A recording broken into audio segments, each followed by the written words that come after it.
Bakit ka nandito? Hindi pa tapos yung celebration. Di ba ikaw yung may birthday? Bakit nandito ka lang?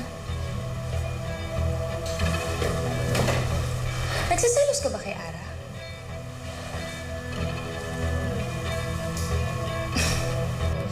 Come on, Bella. We all know na hindi mo naman talaga bet yung Ara na yan. You don't want her around, di ba? Well, kung sa bagay, sino ba naman kasing matutuwa na may ibang anak yung nanay mo, bukod sa'yo?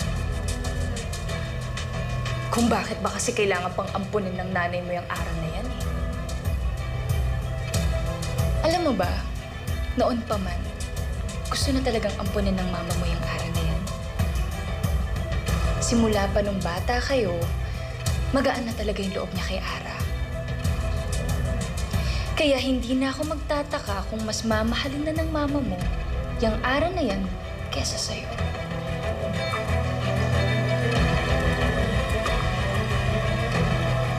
Kasi tingnan mo, siya nga nabigyan na ng kwintas.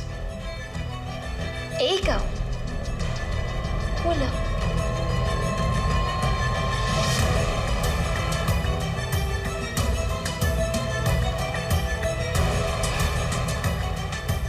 Jen.